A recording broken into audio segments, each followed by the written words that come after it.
Good evening, everybody. Welcome to Public Art Research. My name is Sophia Yadong Hao, and I'm director and the principal curator of Public Art Research, which is part of the Jordan's College Art and the Design.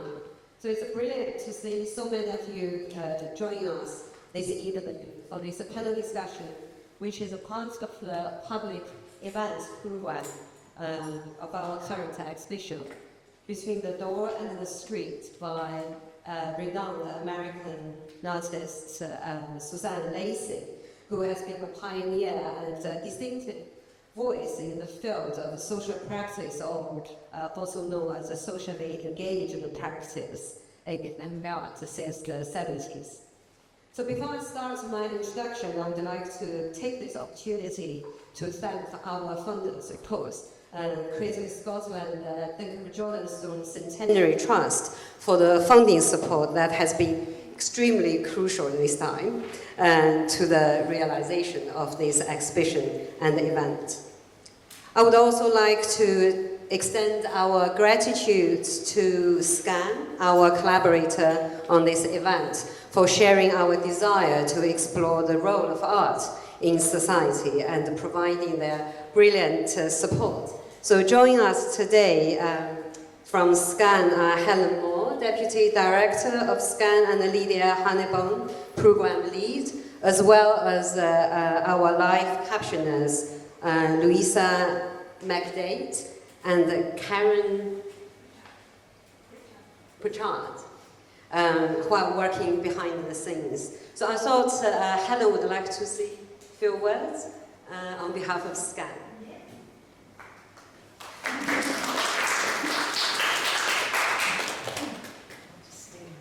Barely put myself, I'll just stand here.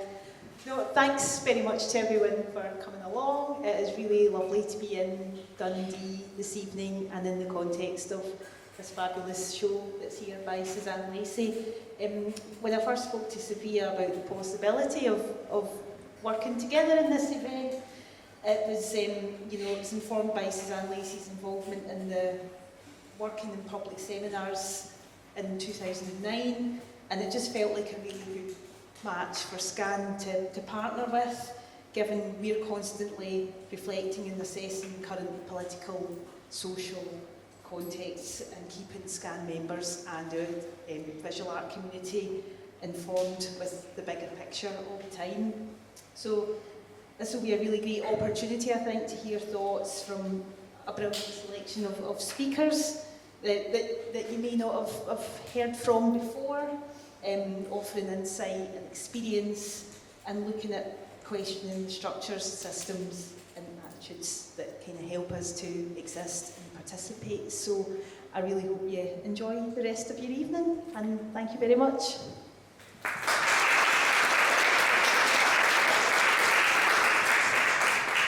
So thank you so much, Helen.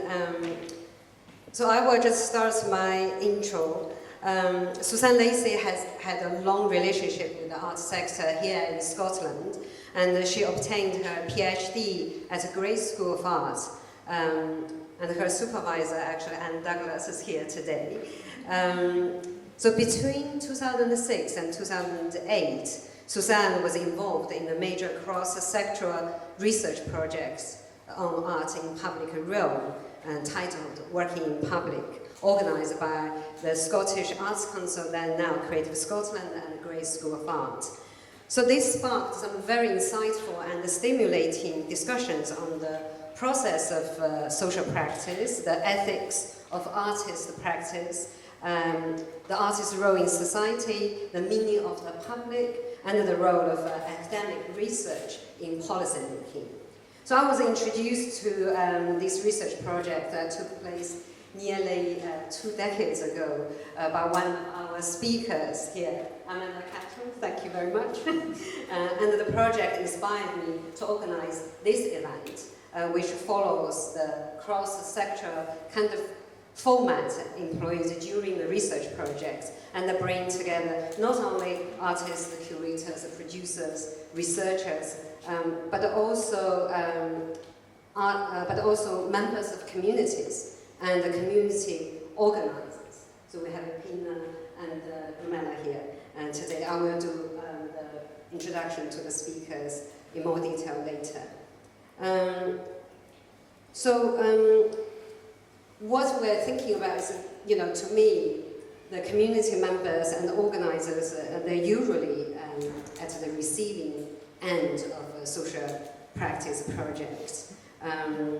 So it's really interesting to bring people from different aspects and different contexts together to examine the current practice, conditions and efficacy of social practice, as well as the role of art and artists in our civic and political life today. So given the political terrors looming ever larger in the world, that include Putin's invasion of Ukraine, the horrific genocide in Gaza, and the Sudanese civil war, which right now is considered the worst humanitarian crisis in the world, many of us believe that art and culture can play an ethical role by proactively drawing attention to oppression, suffering, hate propaganda, and by offering alternatives to the bleak vision of multiple fascisms.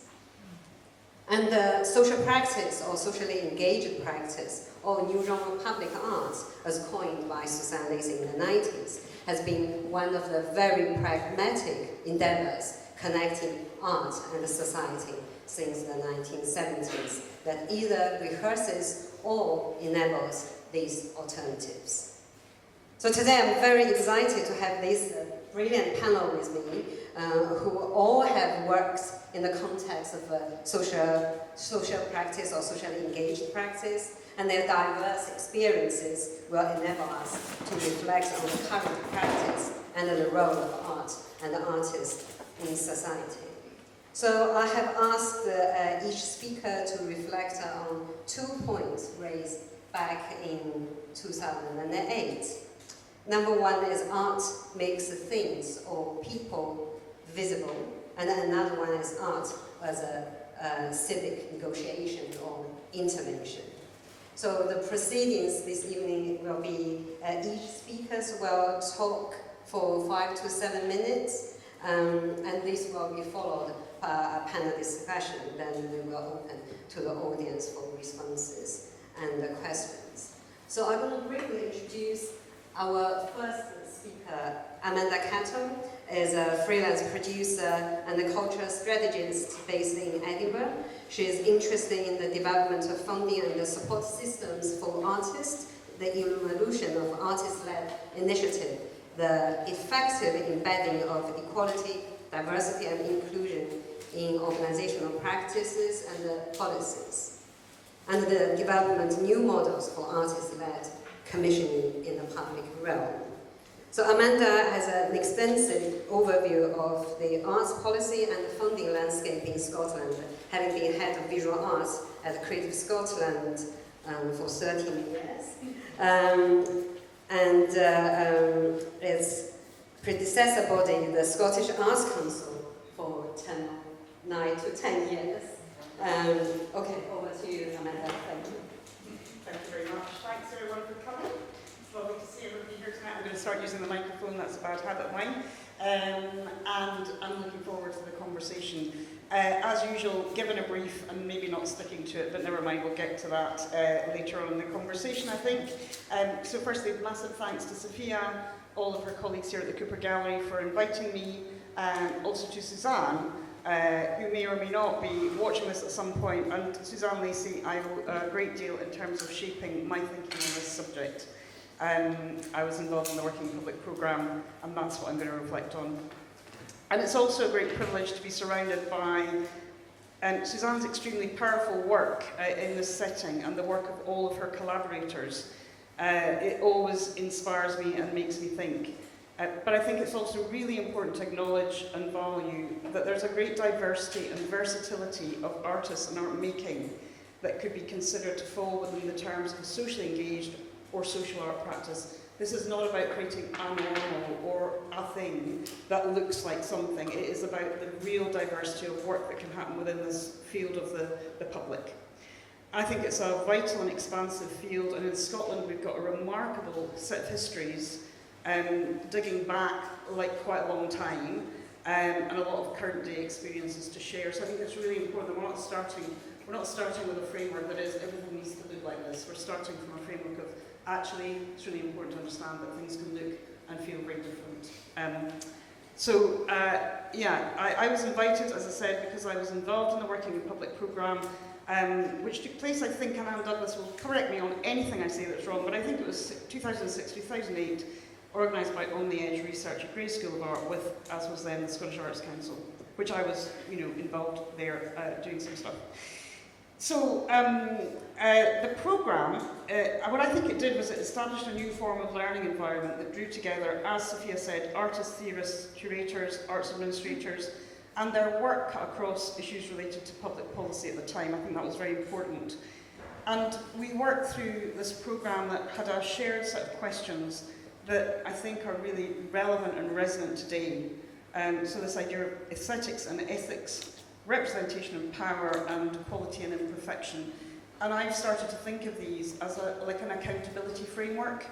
What do they mean now when we're thinking about this? I think they're so relevant. So the Working in Public programme, a very quick recap. You've heard a little bit about it, but anyway, it's centred on this process of reflection into the Oakland projects, which Suzanne undertook in California in 1990 to 2000, 10 years. And here Suzanne worked with young people to give voice to their day-to-day experience and how public policy impacted their lives. For example, in terms of health, education, economy, social justice and community relations. And the Oaklands project, when we were thinking about this, came from a place of deep listening, trust building and a commitment to change. We felt it was very special at the time. And at that time I was collaborating with colleagues at the Glasgow School of Art to establish this new resource. Everything's new, isn't it? And everything comes again. Anyway, new resource to support what we were calling the expanded field of public art practice in Scotland. And rather unimaginatively, and never ask an Arts Council to give anything a name, it was called Public Art Resource and Research Scotland. So it did what it did on the tin. There you go. And the reason we were doing this, so you're thinking back 20 years, lottery funding had fueled a significant boom in this thing of public art. And initially it was these standalone capital projects, you think to the Angel of the North, it's that kind of scale, that kind of magnitude, lots of money, big statement pieces. And then latterly it moved into becoming a driver for access and participation in communities. So lottery money going back to the people buying the lottery tickets, and a lot of social practice was happening all over. And there was a lot happening, and some was good and some was less good. So as funders, we wanted to create debate about the work that was being commissioned and create the conditions in which the challenges and the issues around that work were being discussed openly and honestly, and we were creating a bank of knowledge and experience. That felt very important at the time. And in Scotland, and maybe it feels the same now, I don't know, but in Scotland then, everything seemed to be very short term. And Working in Public was an opportunity to consider a project that had taken place over this really long period of time. In our time scales, 10 years working embedded in a community like that, we were all going, gosh, wouldn't that be great? And then what it was, so I'm just going to run through some of the things that I reflect on, what that programme was kind of telling me and others at the time. I think some of that still feels very critical to today's thinking. And some of it might feel a bit old hat, so I apologise for that. Anyway, for me, it was a reminder that the public houses many diverse positions, differences of gender, race, economic situation, and levels of education, and that public art had to resist attempts to rationalise and negate that diversity. It raised real questions about the possible and specific role or roles of the artist in civic space, and in relation to other community activists and organisers, acknowledging and exploring agency, aesthetics, complexity, limitations, collaboration and potential. What was the artist doing alongside these other really highly trained specialist skilled people working with communities embedded? It asked how we produce impact and avoid making art that is functioning as a prop for the failure of the state. There's quite a lot of that can still happen now. It argued that artists cannot fix things or fix people, but that they can contribute to imagining and creating the conditions for change, expanding horizons and finding different ways to see, think and talk about things. It made us believe that public policy could be informed by and respond to creative practice, acknowledging that art and artists make change possible in ways that policymakers rarely do. That's very important, because we're often told to put policy into practice, and I think practice needs to lead policy. Okay, it required that people involved in this work need to demonstrate honesty and transparency in considering their motivations, intentions and positioning. It centred listening and dialogue as core methodologies and asked how artists can learn not to speak for people, but to create strategies and space so they can speak for themselves. It stressed that this work is not about cultural provision, but about enabling platforms for collaboration, co-production and co-authorship. It underlined the importance of entering projects with a series of questions, rather than a set of answers and predetermined outcomes, which is what funders need to realise: you don't always know the outcomes when you apply for the money. It embraced ideas of unpredictability, imperfection and the relinquishing of control. It demanded attention be paid to rights and responsibilities. It asserted the need for an ethics of radical care, particularly in considering the challenges and inequalities within people's lives. It asked who benefits from this type of work: the artist, the participant, the institution, and whose voices are being truly represented. It explored ethics, aesthetics, authenticity, shared authorship, and questions about credit and recognition. It emphasised that this way of working is based on collaboration, negotiation and mediation, back to the brief, and it touched on questions of who decides what and who is made visible through art, and for what reasons. For me, as I said, it's an event this evening to reflect on some of the questions and points that this programme raised 20 years ago, to understand if there's been new thinking and practice around this work and what that looks like today. And I'd just like to end by using this extract from an essay by Dr. Anthony Schrag, Scotland-based artist and academic, who's done a huge amount of work in this field as a practitioner and also in terms of his own PhD research. I think it's very, very important, and I love this. It's from an essay that's basically entitled "The Impossibility of Safe, Nice and Good for Everyone." And it really encourages us to consider that democracies are not about everyone being in agreement. They are about conflict, division, instability. That's what makes the democratic public sphere.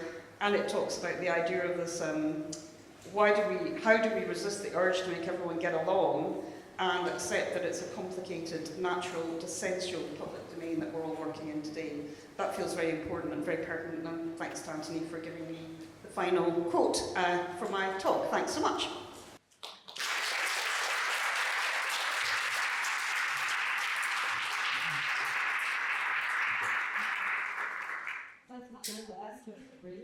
When I saw the slides this morning, especially the Schrapp's quotes, I got very excited. I had to text someone, but also I just want to just reference a little bit in the quotes. And it's actually this particular phrase, organism. So that's a concept from French political philosopher Chantal Mouffe. And I just explain a little bit for people who would be interested. So Chantal Mouffe proposes this democracy thrives on agonistic conflicts, where people engage in a struggle within the framework of shared values, rather than antagonistic conflicts that sees opponents as enemies to be eliminated. So for public space to be effective or to function in a democracy, it needs to be a space for debate and argument, but not hostility. So that's just a little reference to that. So now, I'm delighted to introduce our next speaker, Holly Knox-Newman, and I'm always very proud to have Holly next to me. So I'm my friend again. So Holly actually is alumni from Catto, where Paul's very, very proud. So Holly is a visual arts community development specialist based in Edinburgh, and between 2020 and 2023, she was a community engagement manager at Edinburgh Arts Festival, focused on building relationships in Western House, nurturing community co-production commissions and events, including the Community Wellbeing Collective, also known as CWC, And that Holly remains an advisory friend to the Community Wellbeing Collective and is also a trustee of Arts Link. Between 2021 to 2022, Holly was a Community Collective Fellow, a partnership between Derby Museums and the National Art Strategies in USA to explore new tools and frameworks around driving physical and social transformations through art and culture. So Holly currently works at the community development, as a community development coordinator at the National Galleries of Scotland. It's great to see. Thank you very much, Sophia. And yeah, it's lovely to be here, and I have a lot of thanks to Sophia for my career. She taught me a lot, but I sadly didn't become a curator. Tried it for a while, and moved on to community development, which really hard for it. Yeah, it's a privilege to be here tonight with Rumilla, who I've known for 3 years. And that's a really special thing in the arts, actually, is I think sometimes that's not necessarily, the projects only have a certain lifespan, and actually it's an amazing achievement if you manage to keep things going and to engage relationships.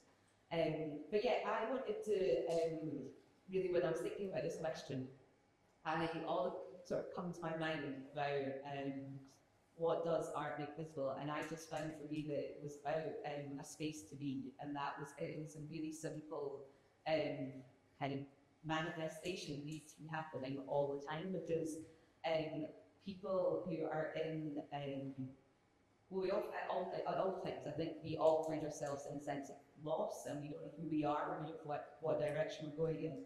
And there's a lot of deprived communities out there with amazing talented people in them, and yet there's no space to go, and there's also a vendetta against having community space, and that's something we all need to be really politically aware about, is that archives are trying to shut down space, because that is what is going on. So please fight for your spaces, because these are a haven for people. They mean people can come together, and they actually are a lifeline for people, and that's something that's really important for when we work with Pinar and Ruth, socially engaged Dutch artist who's amazing. I recommend everybody looks her up.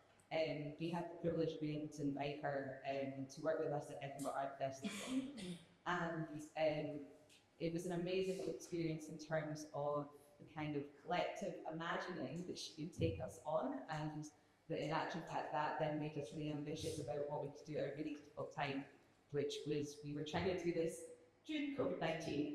So that was a really, really difficult experience that we had, in which we had received budget to these community co-commissions. And it wasn't just one we were meant to do, we were meant to do multiple community co-commissions. And that was from Platforms for Creative Excellence, which was the Scottish Government and Creative Scotland Fund, which was to enable festivals in Edinburgh to be more strategic about their programming. So in some ways, I was talking about this earlier just to someone who I've met this evening, who said, "You didn't start your project during COVID, did you?" Yes, we did. And we just kind of really went for it. And that was like the amazing thing. Jana didn't come over, but Bobby, Sarah's who's her production assistant and also an artist, because she's British, she was able to come over.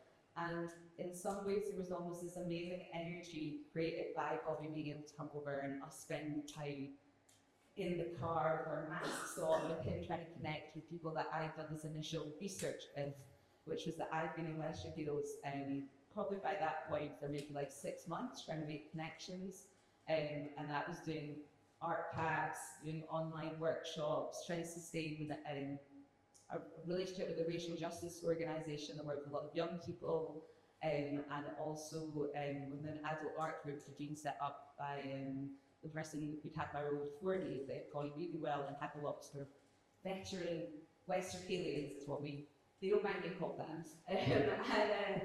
There was something really important about having these older people and also a lot of women who were interested in working with us.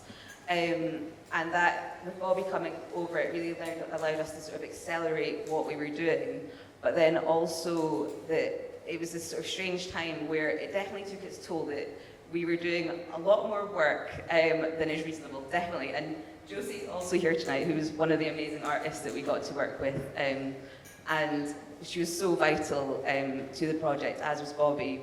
But we did a public faculty, which is a research period of Jana's that she does for each of her projects. So it's a 4-day research event that we held in the Wester Hills shopping centre. And we worked with Stitch in Time, a group from Whale Arts, to create these picnic blankets to lay on the floor that had oblique messages on them. And those messages were around the subject of what are you invested in, and that was about a sort of starting from that questioning point and just being physically somewhere and what you can really garner from just being somewhere. So people were coming up with things that were philosophical, aspirational, some things that were more matter-of-fact about bad public transport, those kind of things. And through that, we were really able to understand that people didn't have a space to be, that they were really sort of looking for a place to congregate, but also that what came through was how poor people's mental health and well-being was. And that was something that then led us to then start thinking maybe this is a route that we could go down. But also in that time we were able to get a lot of contacts about people who were interested in working with us into whatever our collective imagining was going to be, basically. So that was an amazing achievement in that time about how we were able to connect with people, and before we knew it we had our first meeting in a pub, I believe. Is that right? Were you there? Only because the recommended space was not available. Thank you for clarifying. Yeah, that was quite spicy, shall we say, to have been in that pub in Wester Hills with a really diverse group of people. It was amazing who turned up to that first meeting and then really spurred us on about what kind of rhythm we could get into. And the rhythm that was then decided was actually that, oh, I've got 1 minute, sorry, okay. The rhythm that was decided is that we would meet up each month, twice in 1 week, and we would have a community meal, and we would collectively imagine what we would create in terms of sharing well-being together. And that had led us to then create the community well-being space, and 9 months later we actually had a physical space, and now they even have a new space, which is even more so impressive. Anyway, I'm going to draw to a close there, but it's been a totally life-changing experience working on this project, and what I want to say is that it's informed everything that I do, and that it's sort of this, another thing that sort of makes visible is this practice of crafting a kind of care and equity in everything that you do. And I think what's difficult is working with organisations and institutions to actually sort of keep implementing those kind of practices. Thanks so much, Holly, and I'm sure we will have a space to discuss further. I think that's really interesting, the ending line, and that you threw a question to all of us already. But I also want to just add, when you said early on at the start, you said, well, I'm sorry, Sophia, I didn't become a curator. But to me, what you are doing is exactly what the curatorial practice could be and should be. Yeah, so don't. And next speaker, I'm delighted to introduce Rumilla Uddin. I love Rumilla's biography. And I wasn't going to read out people's biography, but because of Rumilla's biography, I thought we need to do that. So Rumilla Uddin grew up and lives in West Highlands, Edinburgh, and is a parent who worked as a nursery worker for many years. And she's a member and activity leader of the CWC, Community Wellbeing Collective. And she uses storytelling, humor, jokes, and the games to bring people together. She is 99.9% optimistic, can spin a coin by throwing it, and keeps her goals simple and achievable, while is moving through every day, and is full of quotes that will help you stay positive. And I was going to talk a little bit about what Community Wellbeing Collective is, but I'm sure Rumilla would tell us more. So over to you, thanks. Hello everybody, thank you for having me, and thank you to everyone that has supported me and invited me and recommended for me to come. So I became one of the members that Holly was talking about for the Wellbeing space. So I was someone who was so busy to the point where, you know, I finished my high school, I finished my college, my uni, and I ended up in a job where I had to work. Well, I ended up in a situation where I had to work basically 7 days a week to get as much as I possibly could. And even then, I wasn't earning enough. And when you feel like you don't have enough hours in the day, it's not a particularly healthy way to live. So, so eventually I had my first child, and that was, once he turned about 1, it was near lockdown time. And so then I was introduced to a group that was starting up, and it was from one question, which was, what does well-being mean to you? And I saw that and I thought, actually I've never taken the time to even think about that. What does that mean? What even is that? I've never been able to actually sit down and reflect and think, what is it that I need? And I've only ever been doing what I felt I had to do, whether that was good for my mental health or not.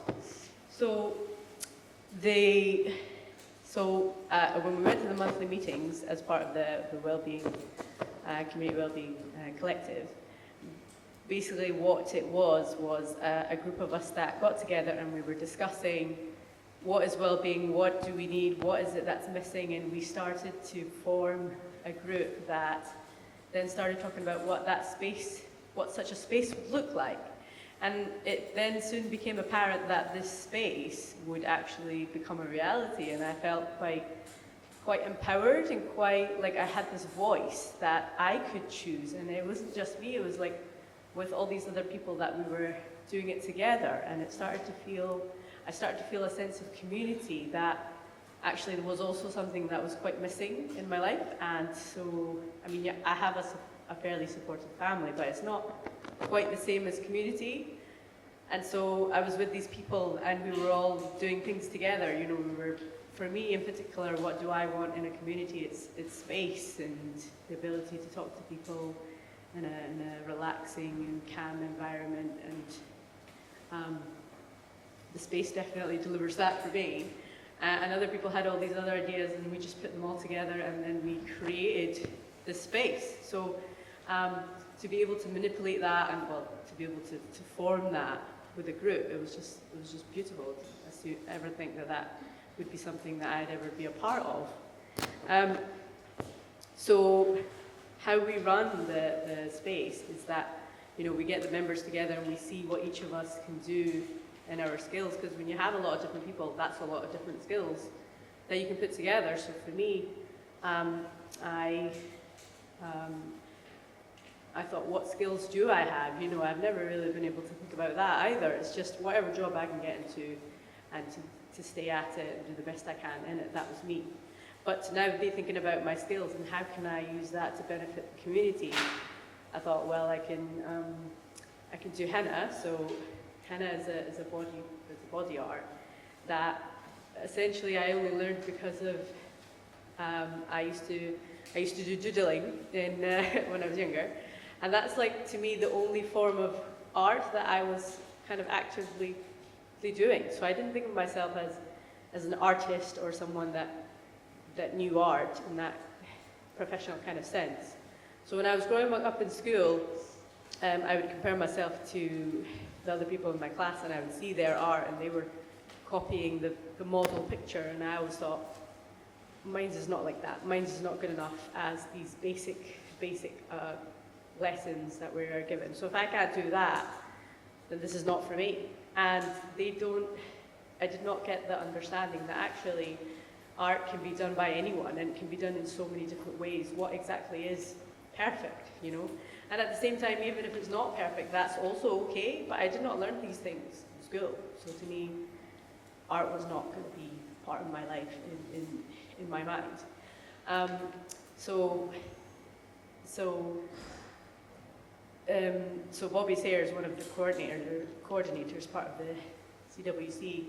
One of the things that he does, which I particularly really appreciate, is something called Wobbly Paws. And the name of it is just, I feel like it's the perfect name because it just shows that, so basically wobbly pots, you have like clay and you model something, but you know what, it doesn't have to be perfect, it doesn't have to look a certain way, it doesn't have to resemble someone else's art, it's just you being you, and you can make it and shape it to however you like, and that's just the perfect practical way of seeing how actually art is done by anyone, and it can be done by anyone. And that's something that I have learned basically from the Wellbeing space. So you shouldn't feel like you can't do art or that it's not for you. So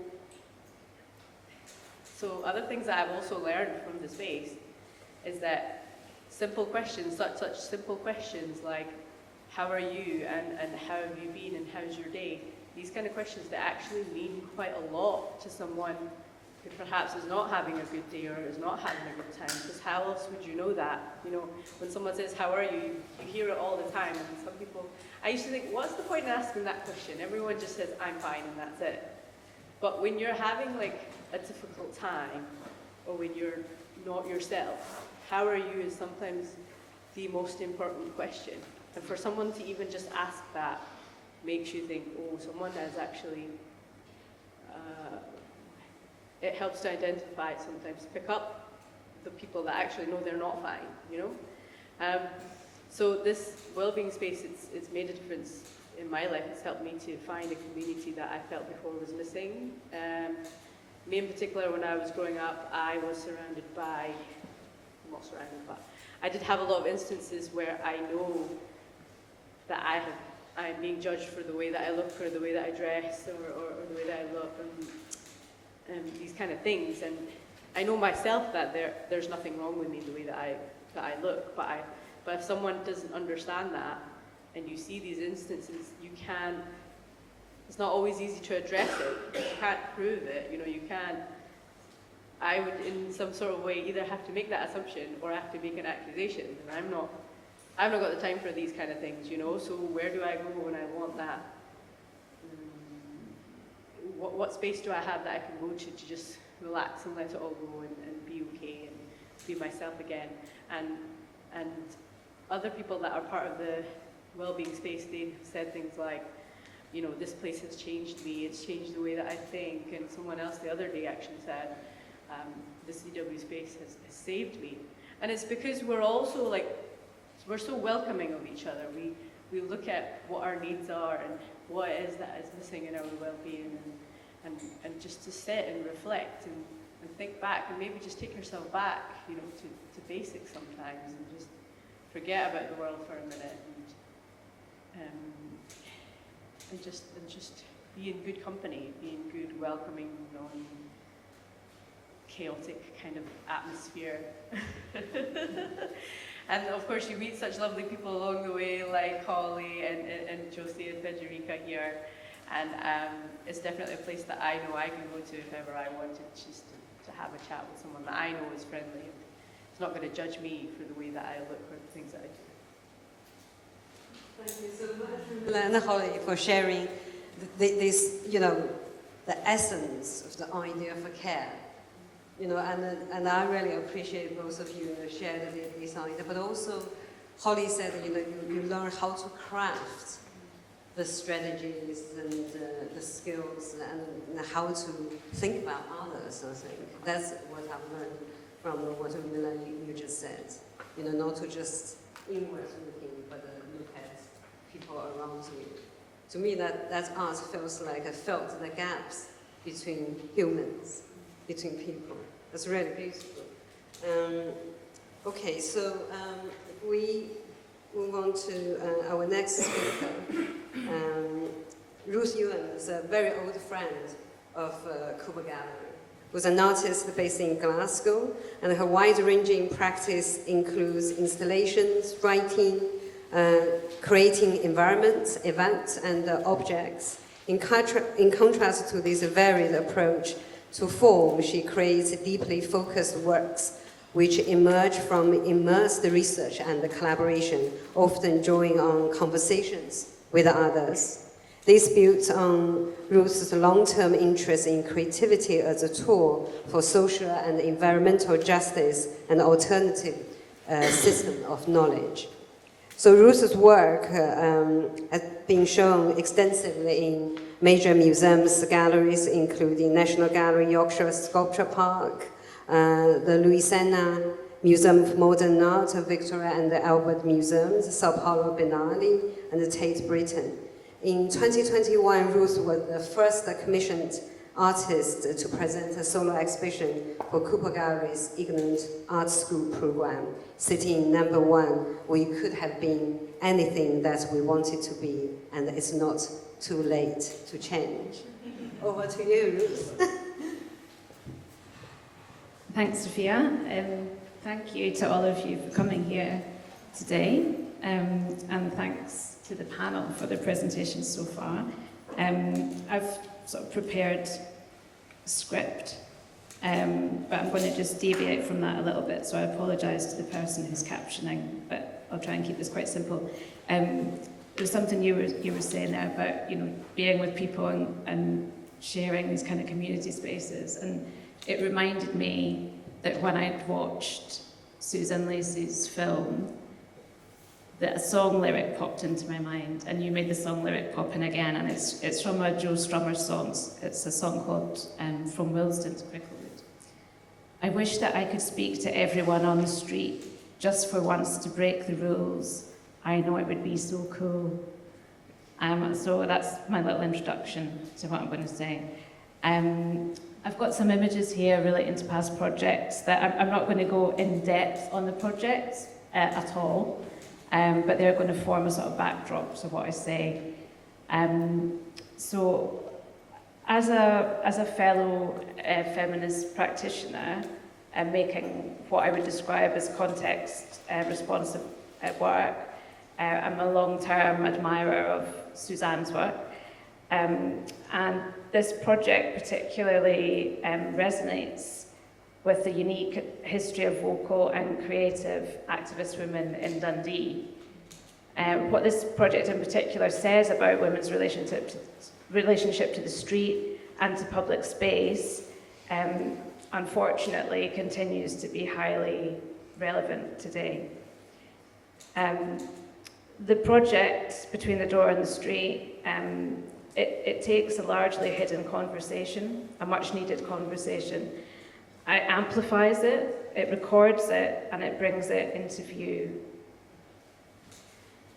In her 1984 text, Trojan Horses, Activist Art and Power, which I see is out there on the reading list, I didn't realise that actually, Lucy Lippard states, "The power of art is subversive rather than authoritarian, lying in its connection of the ability to make with the ability to see. And then it's in its power to make others see that they too can make something of what they see. And then in its power to make others, oh sorry, I've read that bit. I'll start again.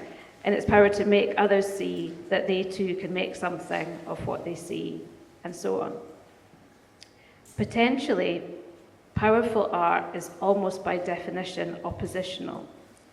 That work which worms its way out of the prescribed channels and is then seen in a fresh light.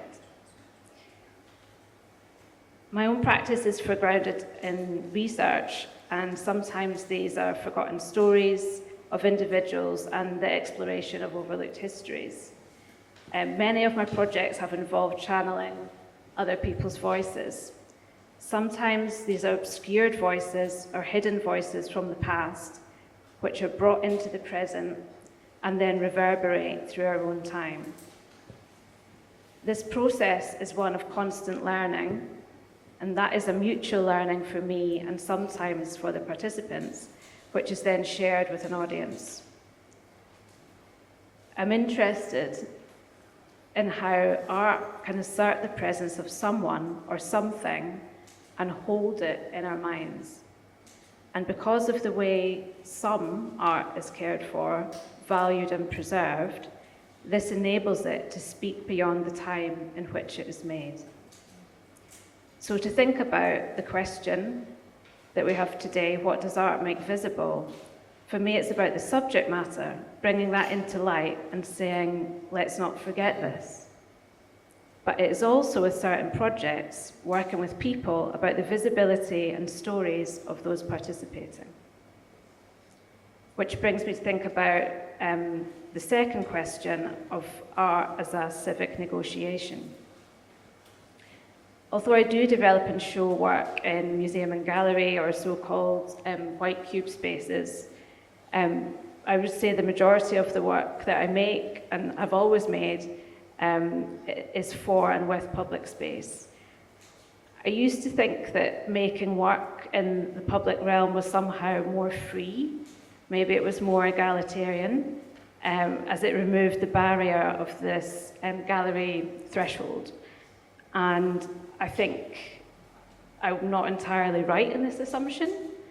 Although you may remove this sort of perceived barrier between the work and the audience, working in public space, you come up against a host of all sorts of physical and theoretical challenges. There's further sets of expectations to be dealt with. There's multiple backlashes. There can be threats, and there can be a lot of unexpected issues that come up. And there's a sense of unpredictability, I think, is the key thing. It's a lot more complex and less controlled, and it can become unwieldy. And I think that's why it's so important to, with these kind of projects, to work with specialist producers and to have specialist experienced community producers in the public realm. Oh, thank you. Got a bit of hands. And so by working in this public realm, I don't just mean public space, but also, you know, public environments, such as schools or other kind of public institutions. And in my experience, these kind of projects are, unfortunately, much more likely to have the rug pulled from under them. And that is something I've also extensive experience of.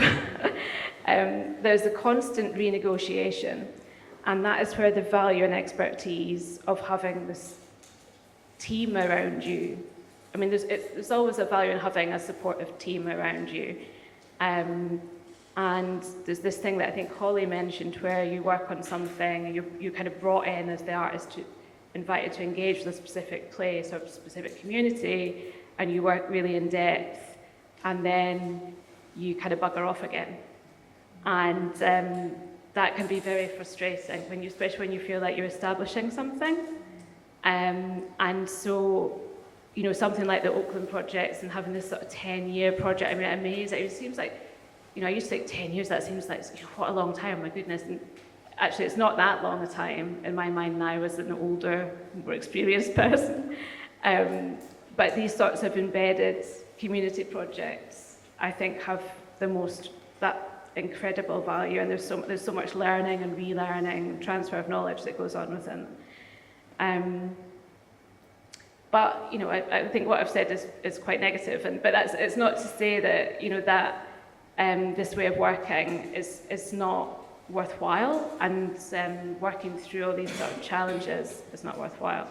I think if conceived and commissioned in the right way, socially engaged projects have a hugely untapped potential, and I think there's a huge untapped potential of artists everywhere, actually, a lot within Scotland. I mean, there's an amazing array of art produced in Scotland, but I think there could be more opportunities for artists to be embedded further into society and kind of being given more kind of challenging roles, actually, in society.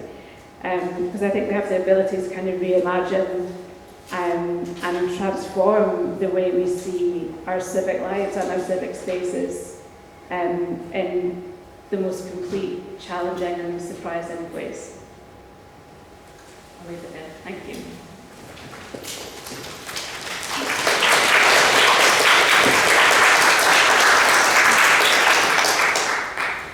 Thanks so much, Ruth, for your reflection on your own work and also on socially engaged practice in general. And I think actually in Scotland, Scotland is very pioneering. When you think about in the 70s, David Harding was the town artist.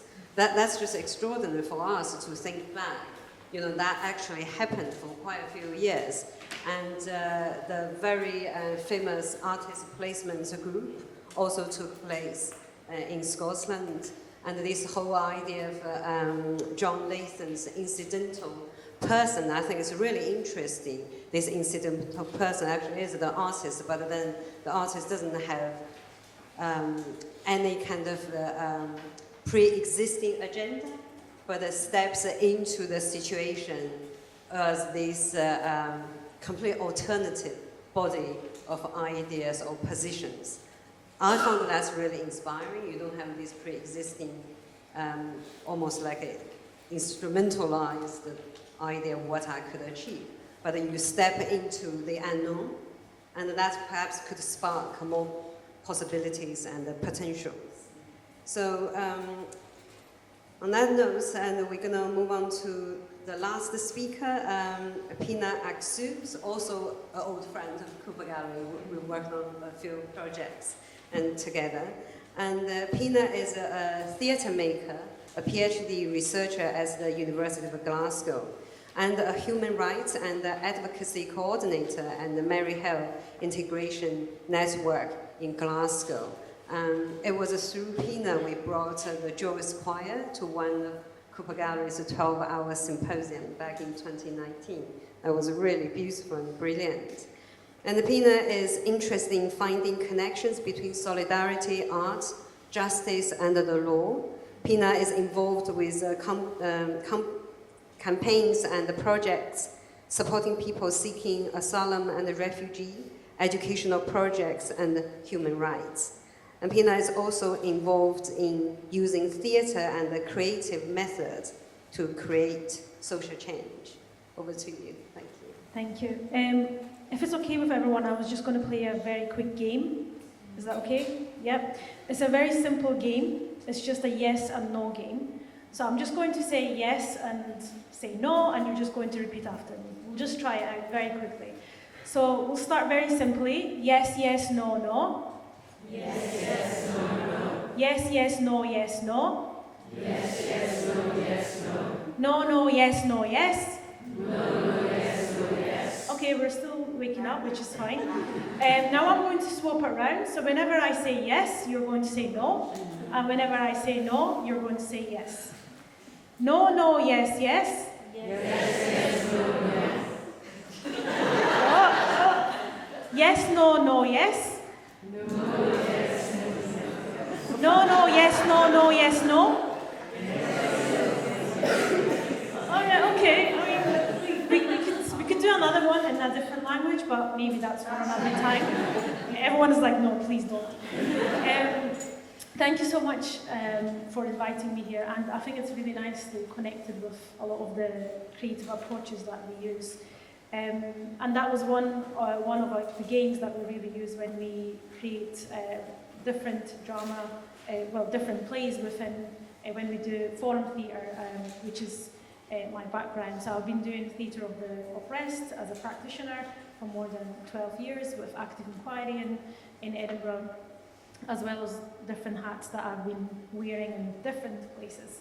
I wanted to talk about 3 different projects that I was involved with and how we used art as a way of raising awareness on different topics, but as well as engaging the audience for different social changes and having successful campaigns where we've combined activism, the law and the art as well. The first one was, we devised a play called Wheel of Fortune, and in the play it was a forum theatre, and it was a forum play, and we looked at immigration and we looked at detention.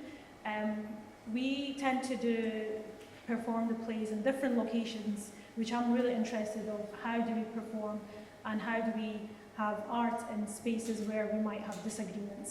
So we don't usually go and perform in places where everyone is in agreement and everything goes smoothly and we just leave. We had performed this play Wheel of Fortune in Falkirk, and it was performed to audience members who were the local community in there, some politicians, as well as the people who were staying at the asylum accommodation at the Asylum Hotel in Falkirk. And it was open to the public as well. And I think when we perform the play, we tend to have the audience members who intervene in the play and create possibilities. And as many people here also use the word imagination and reimagining of what the outcome of the play might be. And I remember this one incident where at the very start of the play somebody intervened and they stopped the play and said, well actually we do have a lot of people in our country, so can we just close the border at the very beginning of the play? And I thought, well, okay, interesting. So usually in a forum theatre we have a joker who facilitates the play. And I said, okay, shall we just try that out, see what happens when we close the border, and let's see what just happens. And the person came up on stage and we did try that out. But the way that the other actors responded was, we wanted to be realistic. If we close the borders, what will happen? And then we had people coming through different routes. And then we had a really interesting discussion about, will people stop coming over? And how do we actually address this? And then we talked about safe routes, safe legal routes, how people can have the right to seek asylum. And that conversation went on and we had different interventions, and I think that for me was really fascinating because not everyone was in agreement, it was very obvious, and I could see some people in the audience were like, oh, what's this person saying? Very frustrated. But we ended up having a really interesting critical dialogue, and at the end when the play finished, this person came up and I think that moment was very powerful for me. We did have disagreements, but we managed to talk them through. And by performing this realities and the performers themselves, there were some people in the cast who were still navigating the immigration system. And I think people being there and sharing their stories was extremely powerful. The other project we very recently did last month, where we used creativity, and I tried to use some theatre performance in this, which worked at the end, but it was very stressful, is when people are seeking asylum, they don't have the right to work. And we wanted to raise more awareness about a campaign we're involved with the Lift the Ban Coalition. So we're asking for people to have the right to work after 6 months of seeking asylum. So we did a very small theatrical performance in George Square in Glasgow, where we presented in the middle of George Square like a closing reel where people had different costumes, props, where people, if they had the right to work, that they would be wearing. So we had clothes like nurses, engineer, we had like gardening tools, and then we went in a big massive circle, which was open to public, so everybody, the people who were walking around, I mean, we did get some weird stares, they were like, what are they doing? And then we had people one by one coming together, taking the clothes, such as like the nurse costume, putting it on and doing different actions to see that it was a way to show that if we had the right to work, this will be our experiences, skills, contributing to society. And for me, that was really, really powerful because people who were in the circle were people, again, who were in the asylum process. And that took it didn't take a long time. I was so proud of the group. It took a few weeks only to prepare, and people were really up for it. And I think that was for me such a successful moment because people they wanted to share their stories and they weren't afraid of what might happen. Because we have a lot of narratives of the far right at the moment, and we did talk about what should we do if we get attacked or if somebody comes up to us and says nasty things. We had a plan A, B, C, D, and it went on. But nothing had happened, and I think it was really the bravery of people coming together and sharing their voices in a creative way, and in a way that sometimes maybe if we gathered and had a protest, we might not have been able to engage with the public members. The last very small story, I've got 1 minute, is the project we're doing at the moment with Active Inquiry, where the title of the project is Drama for Democracy, where we're bringing 3 different issues and people together to talk about what are the things that we have in common. So we are looking at issues around domestic abuse, rough sleeping, and issues around mental health and well-being. And we try to create a process and a play. The process itself is called legislative theatre, where we try to talk about how do we create policies using the theatre itself, but not just with one community, but collectively with different communities. And I think that for me is just completed on what everybody else added, is a really fascinating process to reimagine what we can do and not be afraid of not be afraid of creating and being bold in some of the plays that we produce, and also where do we perform these plays once it's done. I could talk more about this, but I'll leave it with 3 stories for now, and then maybe later on we can expand on it. Thank you.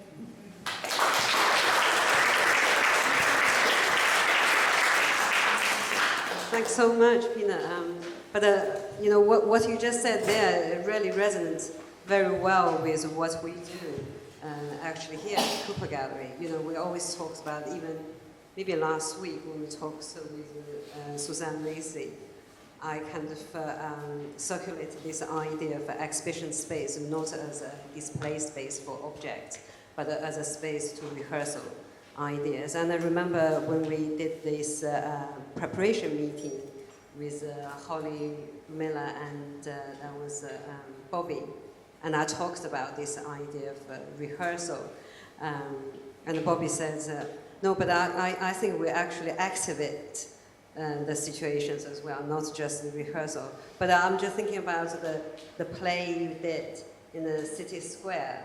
You know, when we think about the historical social context of the square, what square actually does, that's for people to show up and to have these celebrations, and also to, especially in ancient Rome, that's where citizens would have the right to turn up.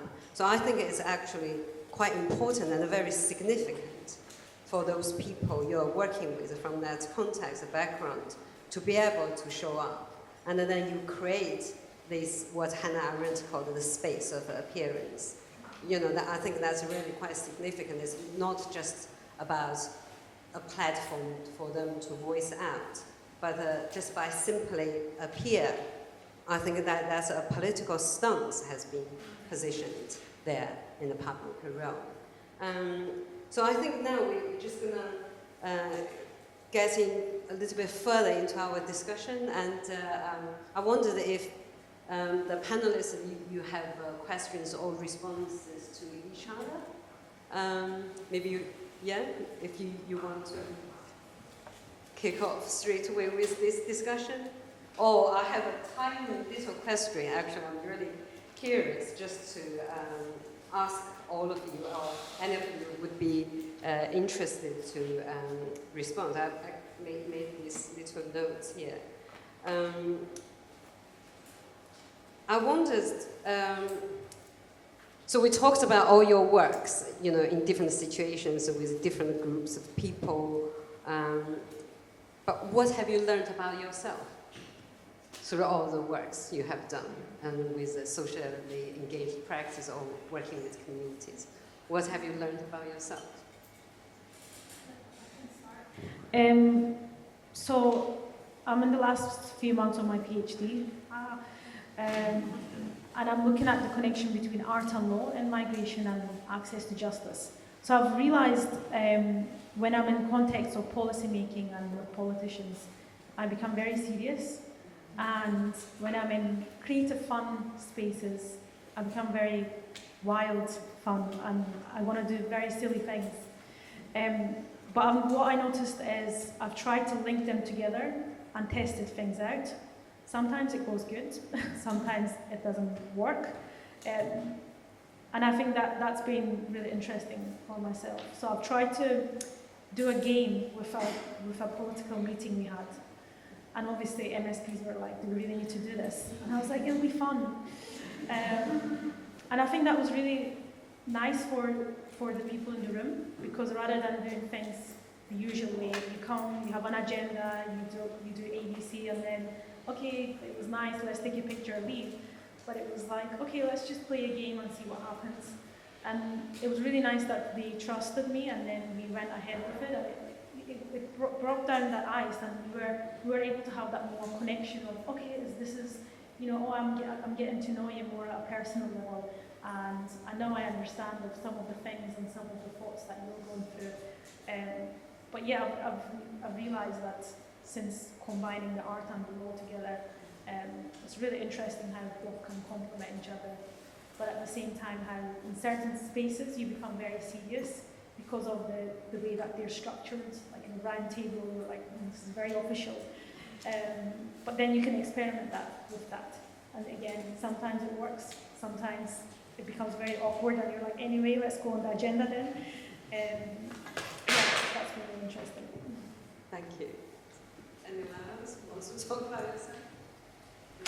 So for me, something that I've learned throughout my time in the Wellbeing space is, so I've got a son who he's under 5, and he's 5, and he's got a skin condition which affects his day-to-day and his sleeping, which then affects the rest of us.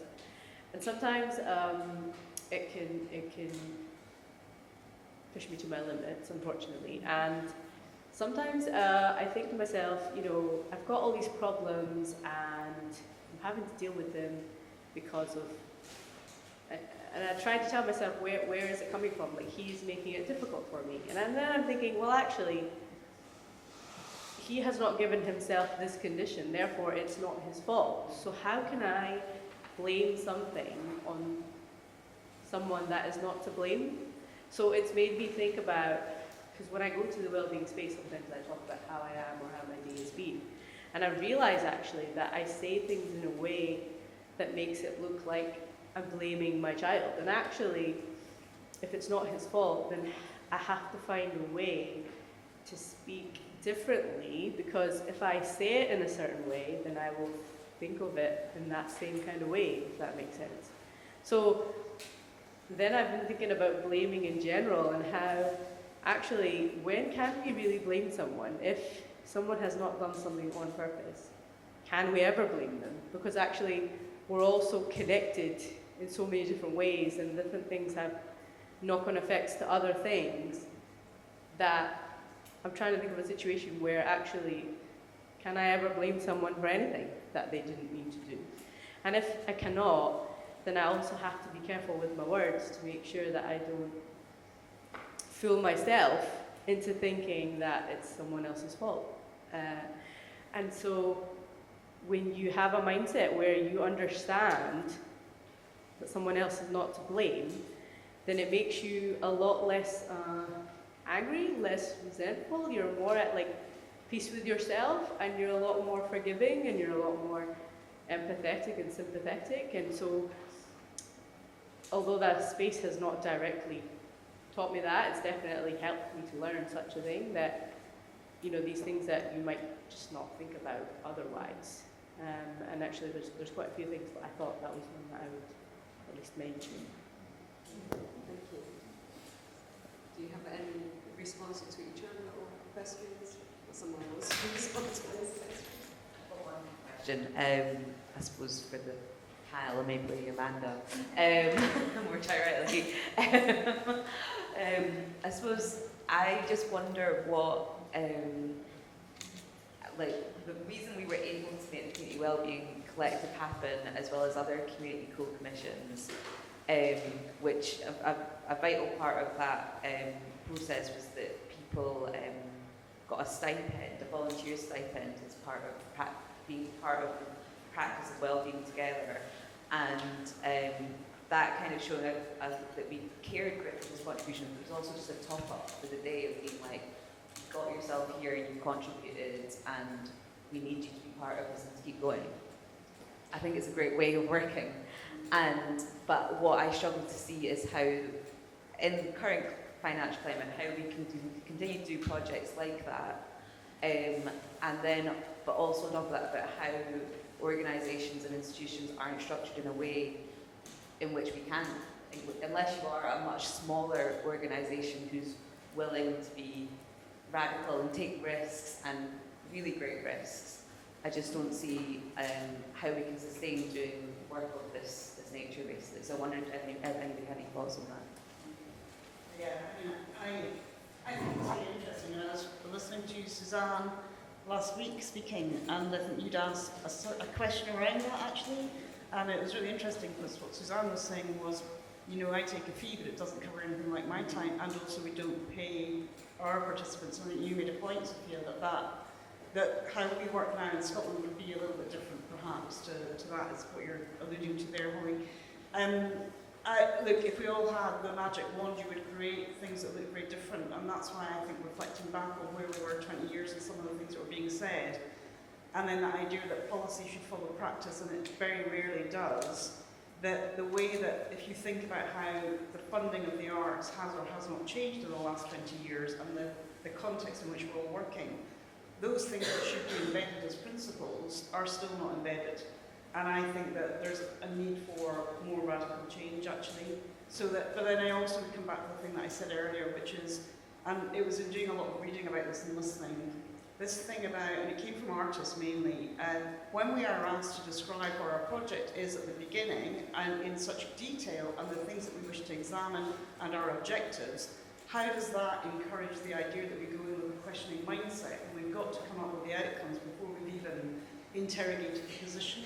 So I think there could be ways of structuring wherever that funding comes from in a way that actually recognises the labour that is required to set the conditions, and all of the labour, not just the labour of the organiser or the arts worker or whatever, to create projects that actually can do that, but also, for me, and it was very interesting actually thinking about things that are done quickly, when I'm a bit of a fan of things that take forever, that's just my piece of life, but actually we need mechanisms that also respect that not everything has to be done really slow, and some things can be good when they're done actually quite fast. So it's quite complex, but I think that there has to be more radical change. If we say we value this kind of practice, it has been the least well funded probably in many ways. And then I also think what's very interesting is the space of the institution in relation to that. And when I was 20 years ago, there was a lot of capital projects that were about galleries being developed, and a lot of that was, how do you get your community to get behind your big capital project? And a lot of that was, well, let's get into this kind of socially engaged practice to get into communities, so then there's sometimes galleries. And it's what everyone's been saying, that was then about short-lived relationships. So people were really scooped up and they were really having the best of times, and lots of work was done, and then often that didn't sustain. And I think that's a great shame. I don't think the institutions meant that, not at all. But those things were coming with time-limited tickets. And so how do we think differently about some of that? And I think that there is never enough money, but I think that you can think differently about the structure of that money. And I think it also comes back to Sophia's question about who is made visible. And decisions about money actually is a decision about who's being made visible. It's a very fundamental thing. And I think that should be challenged quite a bit, actually. That's my view. Right, stop. Thank you, that's really brilliant. And I also have other questions, but I also realize that time is nearly up.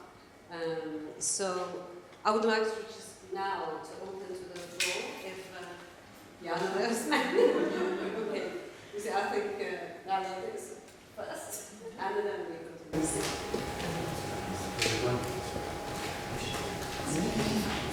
Thank you for that. It was really great. I enjoyed a lot of it. I just wanted to pick up on that final point because I work for Government Vast Community Trust. We straddle arts and wellbeing, and I think it's quite interesting. What does art make visible in relation to there's a whole wellbeing economy that is really I'm quite uncomfortable with. A bit strange. They talk about people as service users, stuff gets done to people. Well-being can't be political.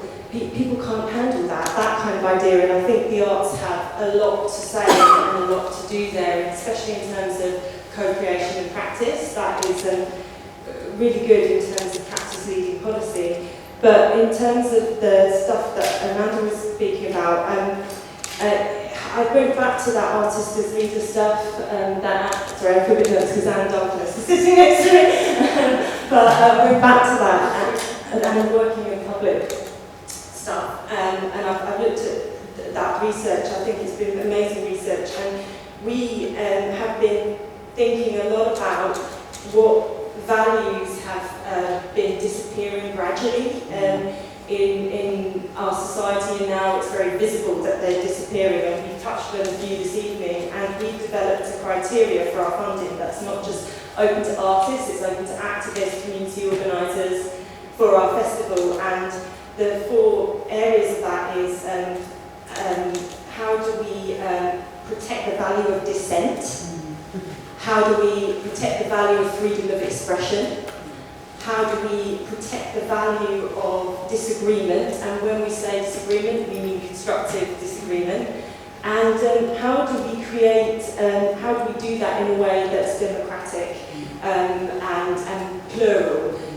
which is obviously, you've been reading a lot of the Rent as well, and that we tried to write in very, very simple terms, and we've asked many types of community groups to respond to that. And we've ensured that all of our questions around that are at an age 9 reading age, and that the main barrier to participating in that is having a bank account.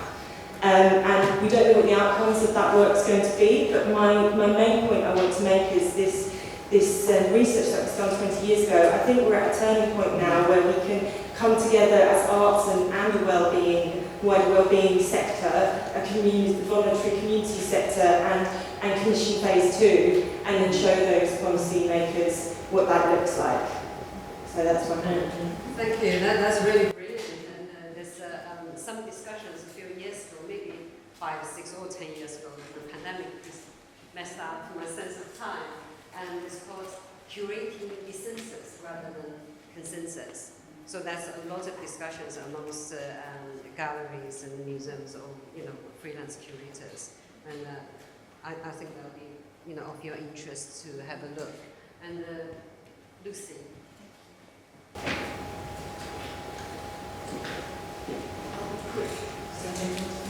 I want to go back to that word animism that you started when I first arrived. It was pleasing to hear that word. And I think as an institution that I work at, we really believe that we're nurturing artists, and we have quite a developed engagement program, which Kirsten runs here. I think the thing that we're really interested in protecting is artist practice. And we see this word co-creation banded around. I hate that word.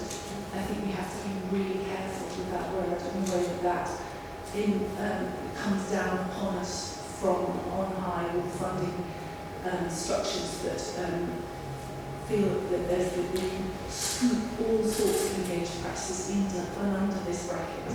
And I think we have to be really questioning that, because what it is doing is making artists slaves to an agenda which might not emerge out of their practice. And I think that what we need to do is, curatorial basis, to really think about how we nurture that practice, so that each artist can really find their space within. And this is what Ruth was talking about, this sort of how she has the rug pulled from under her. Well, we as curators need to make sure that those rugs are firm. Maybe do away with the rug and provide some kind of firm ground. And just quickly to give an anecdote, years ago I used to do a lot of work with artist associations where we did a lot of public projects with artists. And I remember going through a whole process of selecting artists, talking with community housing association about the artist's practice, and we selected 3 artists to interview for a particular commission, and I went away and came back, and this community, the artist sitting out and waiting, and said, we don't want to do any practice, we don't want to do it anymore, we think it's ridiculous. So obviously they've had pressure from inside the institution. I said, look, they're sitting there, let's just talk to the artists at the end of that process, where they spoke to Emily Baton and Emma Russian, these amazing artists, I can't remember them. They couldn't choose because they wanted to work with them all. And I think that this is about how we negotiate the opportunities for artists, how we put them in their practice and encourage them to have a strong practice and not be wavered by this agenda that's placed upon them by this terrible term of co-creation, which we call procreation. It's a terrible and responsibility to place on artists this idea that they can't have a creative role because they've got to be enabling all the time. Thank you, Lucy. That's really important to remind us, how we work. It's not only about maintaining the agencies of the community, but also the agency of artists, creative practitioners. That's really important. Well, I think what struck me again last week, listening to Suzanne speaking, is when we talked about the issue of aesthetics and decision making, and she's very clear in her role, and she's not pretending that her role is something else. And so I think when you think about PAR work in the context, if you wish to use the word co-creation, it's a very defined role, it's very specific, and she doesn't allow the leading of that role. And that comes from experience, and I think it comes from understanding and respecting other roles also.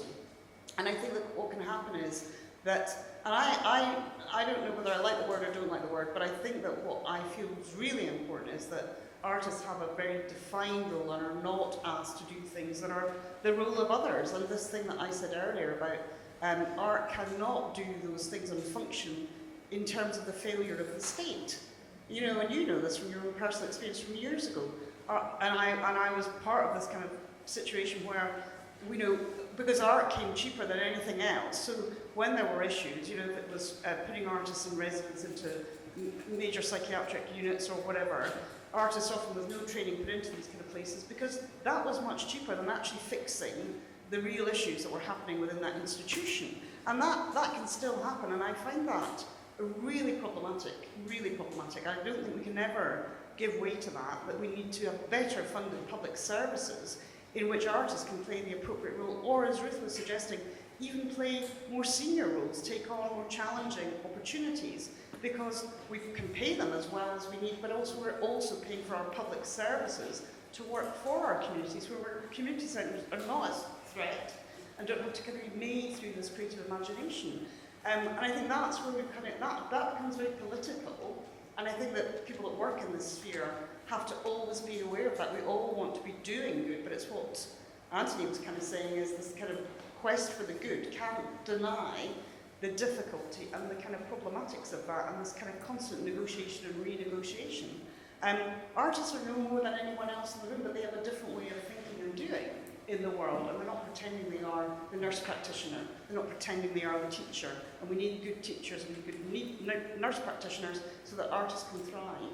So I think that's a really fundamental thing about how we think about the funding, that the funding of the public realm in general needs to work so that art can function within that in the way that has an integrity and that can be at its very best. And then I would also just like to say, coming back to this thing, I think we need short term as well as long term, but long term has been so far in our horizon quite a hard thing to achieve. This project-based approach to what artists can make in the world is very debilitating and rather exhausting. So, sorry, that's any positive. Okay, and first, Okay, thank you very much. Really interesting evening. I was going to frame this as a question, but we may not have time. There seems to be an issue around how we make the case for practice to drive policy. We, as artists, we expect to be individuals, and at what points do we come together to actually make the case to people who are not in our field and who don't really understand in this absolute complexity and plurality of practice what it is that the arts can offer? I mean, there's maybe a conventional response to that, but in these forms of practice, the case has to be made. And so my question was, how would you make the case? But maybe that's too big a question for us this minute. And just an important observation about the Oakland work is, indeed, Suzanne spent 10 years working in Oakland, and the whole reflection of her PhD and the working the public program was for her to understand why she had spent 10 years in this one place. What she did was realize a number of different projects with a number of different communities within Oakland. And I think the joining theme of it was that she was working with very big social issues around the gentrification of Oakland, where people of colour particularly were losing out, and there were huge issues in that sector. So I think it's just to complexify that story a bit, because I think not even Suzanne would have sustained one single project for 10 years. It was a number, which I think are all very well documented. Anyway, this is a question of how the art sector would make the case to the policy sector. I think that engage with us, like people who actually do the work, which to me it doesn't seem like that really. It doesn't really happen at all. And I think it's also just really interesting about even in, say, academic settings and research settings. I think it's really interesting about who is in those spaces and who isn't, and also in art sector forums as well. And I just think it gives me a big question mark as somebody who used to work in academia about the fact that if you move to doing the live thing and the community work, it's not deemed that interesting anymore potentially. And why is that? But also about we are actively doing the work and sustaining these relationships and building trust in communities, and yet nobody trusts us to actually help shape policy. And I'd be really interested to know about, again, how would we create these forums for actually learning and actually implementing change. So, that was very loud. I think that's a really tough one in terms of connecting the arts with the policy, but just because in my research I was looking at art and law and how do we bridge that gap. One thing I did was I presented my research data as a legislative theatre. So that legislative theatre is one of the branches in Theatre of the Oppressed. And within my research, when I was interviewing artists and when I was interviewing lawyers, one thing that always stuck with me was whenever I asked legal questions to the artists always went, "Oh, I'm not a lawyer, but I don't know these things." And when I similarly asked the same question to a lawyer, "Do you use any art practice?" they always said, "Oh, I'm not an artist, this is really scary." But when we do interviews with our clients, we do drawing, and or some of them said, "I write short plays actually from the stories I hear." So I was like, "Oh well, that's a form of art." So I think people don't realize that it's vice versa, where there is art within the law and there's policy and the law within the art. And I think people are sometimes afraid of experimenting and saying this out loud. And again, maybe not knowing how these two elements can complement each other. So in the legislative theatre I invited academics, policymakers, lawyers, and the impacted community, as I call it, within the people navigating the innovation system. And it was really interesting because everybody used different terms. The language was really different, which I found interesting. Like the lawyers said clients, and then people who are in the asylum process, refugee organisations refer to them as refugees, asylum seekers. And then you had the people who said they were people who were seeking safety. So I think that was really fascinating of the different languages and the terms that it can mean and how that plays within the policy, but how do we bridge that? And I think experimenting opportunities and trying to, when you're bringing the art and the policy or the law together, to say that it complements each other and to be open-minded and to listen to each other. I think that I found it really powerful. Even with one of the projects we did with Active Inquiry, we had turned a policy paper into a forum play where we read the policy paper and then we created a play to reflect that policy into reality. Augusta Boal always calls that forum theatre as is a rehearsal, I wrote it down, rehearsal for reality, where you have the policy in there, but you have to make it real and relate to people's experiences. So I think it's really tough, but it can be achievable once you experiment some ideas. And again, one thing we always mean, sometimes be very hard on ourselves, is we want things to go smoothly and perfect. But in life, nothing is perfect, and you just have to take the risk. And if things go, wrong, it's just, okay, things are going wrong, let's just see what happens next, and go with the flow. And sometimes that flow takes you to good areas that you might have not imagined.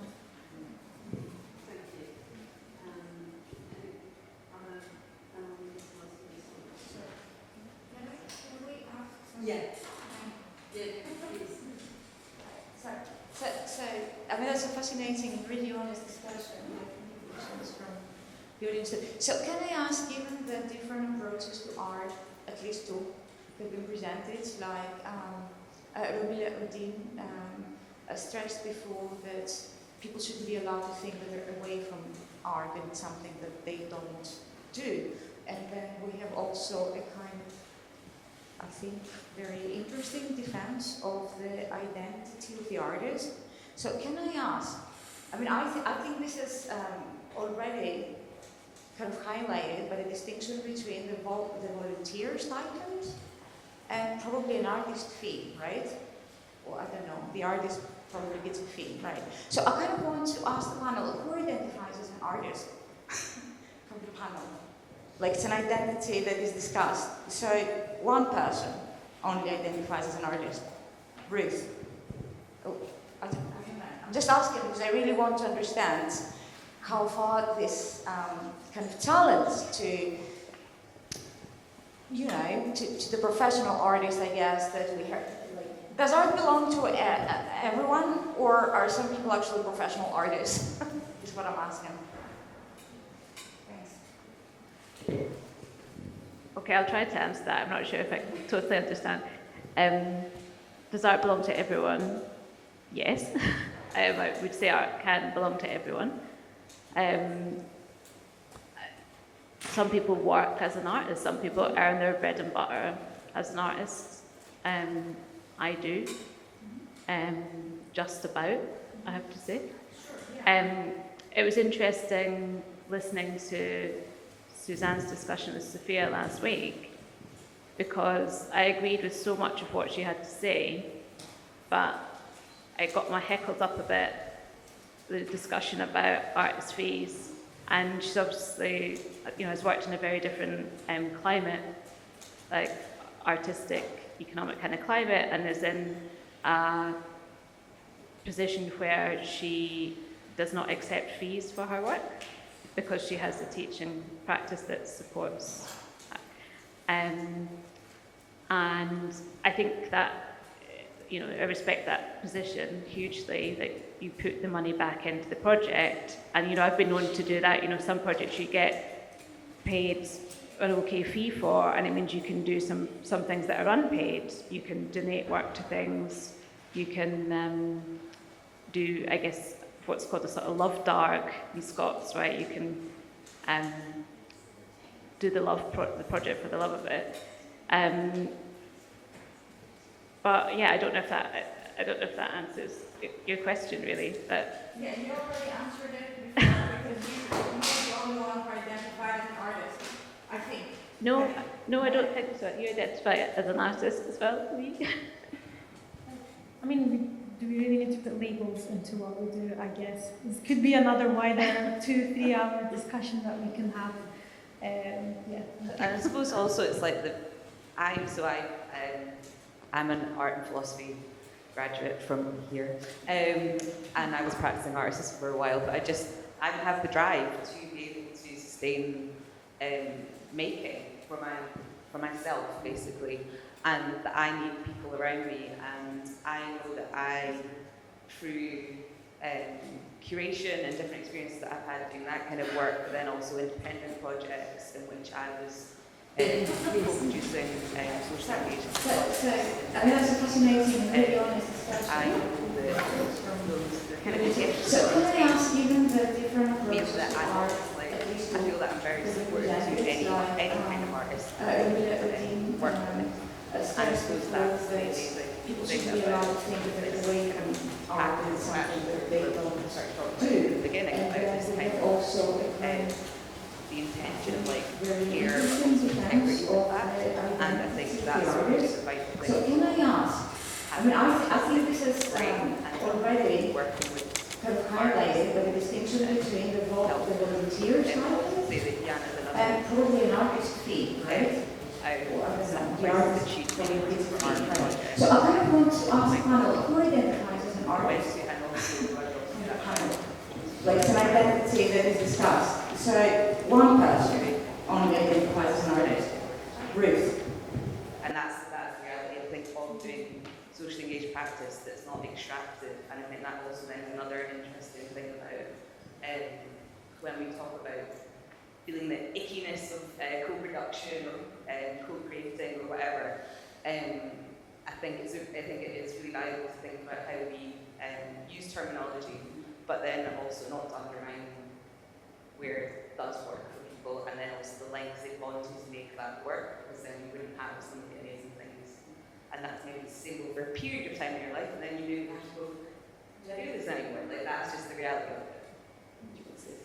Yes, when you ask, are you an artist, it seems like a more, to me, it makes me think, what does artist mean? Does that mean someone who is professionally an artist? Does it mean someone who just does it occasionally? Does it mean someone who, like, what is that actual question when you say that? You know, I'm trying to understand what that means, because art comes in many forms and it comes in many different levels.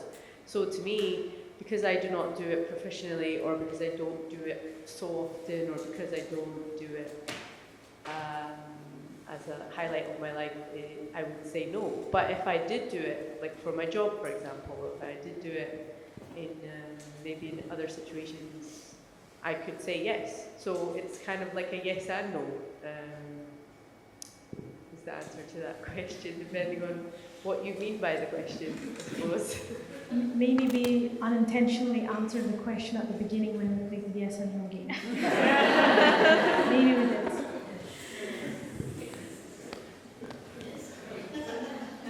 I think that's actually quite interesting, because just listening through all the panels, discussions and reflections, I've been thinking, you know, is there a criteria for what is art, what is an artist? And based on what sort of histories and, you know, these existing frameworks, we could define what is art and who's an artist. I'm just reflecting on it. I just want, you know. I was going to say that you defined that Suzanne Lacy is an artist, just as we might define Joseph Beuys planting oak trees, socially, ecologically engaged, or just as we might define somebody like John Latham, the artist place group, incidental people. So there is something there that I think is really important to talk about, because it's to do with integrity, and it's to do with who is making the decisions of what makes art visible, who is making those decisions, what context you're making it within. And I'm speaking for someone who, you know, I spent a decade working in regeneration. And I thought that the question that Anne had was very important, because actually, in reality, I used to think of public art as damage and limitation. Damage and limitation. And I used to actually come across people daily who really used to question the notion of why should we be supporting this as opposed to that? What's the reason this person is valued beyond that person? And I haven't got an answer, and it's not a, you know, it was just an observation to say that it's really important that we critically define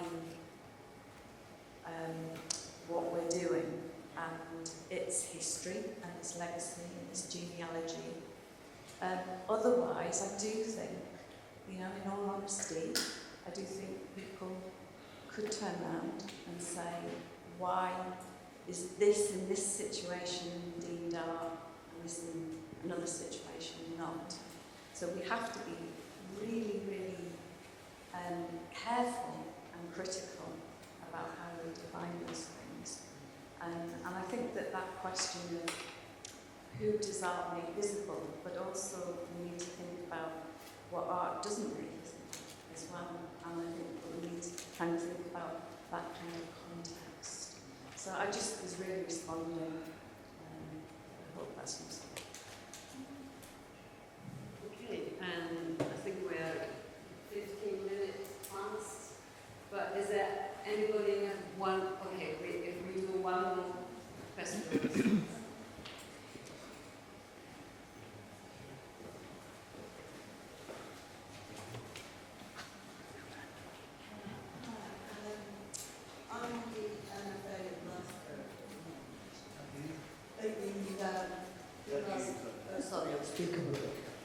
I'm on the MFA at Glasgow, and we have somebody in representing the Arts Union, and I would say it's a genuine crisis in potential for careers and financial stability, and I feel that the art community doesn't help by allowing artists to work as volunteers or not paid at union rates. So I kind of feel that the art community doesn't really protect artists.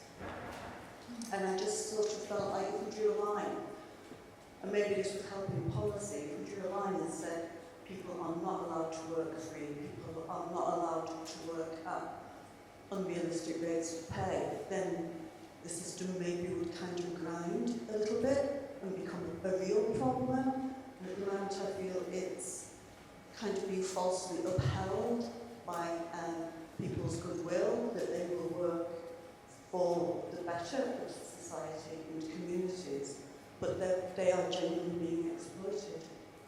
And I think maybe that should be something of real concern. I mean, I think it was a few years ago when the funding for the art started to be reduced continuously. So whether that's within Scotland or across the country and within the research area as well. And like you said, I find this really worrying because whenever there's funding cuts structurally and at government level, it's always the art sector that gets the funding cuts first. And I think it's a perception of seeing arts as not valued, which is such a shame, isn't it, in society.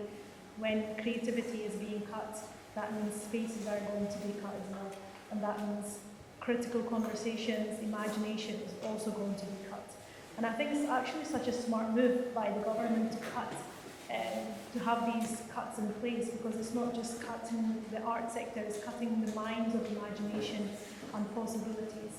And I think that's why it's so important that we don't give into it, but we try to argue back and fight back in terms of showing that why it's so important, which is so sad in itself that we have to show that art is important. But I think it's a structural way of oppressing the people and oppressing people who are creating spaces for possibilities. I just wanted to say, I think that there's been, I totally agree with you, and I think that the thing of self-exploitation is really tricky, and there's a lot of pressure to self-exploit, and that's been ongoing for a very long time, and a pressure to be very hyper-productive, take your opportunities when you can, because your visibility may be very limited, and this is a horrible way of the system working.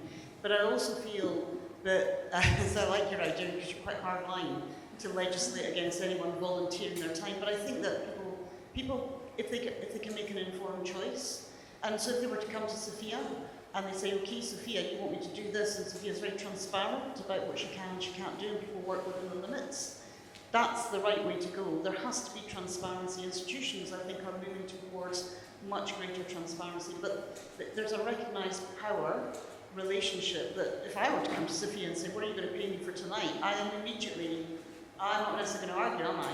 And I want to maybe get the next gig. And I think that organisations and curators like Sophia understand that and would open up that conversation without the artist having to ask. But I have been involved in many years in situations where projects have gone wrong because that conversation about money never happened. And I don't think it's the artist's responsibility to have the conversation. I think the institution should put the cards on the table first, and therefore you have a choice. Everyone has a choice. And there are much more things I could say about, again, we go back to the structure of the system and how these things work and don't work. But I think that there are better behaviours emerging for sure. And then I think all of us should be working in solidarity to say we can only work within our limits. And that's very hard because we all want to do the very best work and to make the best of what we get.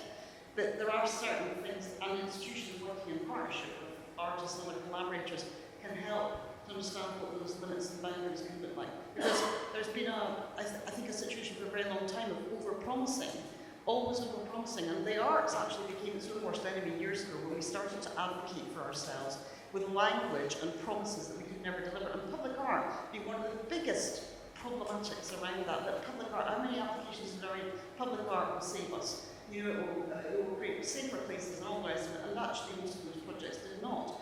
And they were never interrogated, so we have to be careful. I think very, very careful that in arguing for money, we don't promise the earth. We are much more realistic.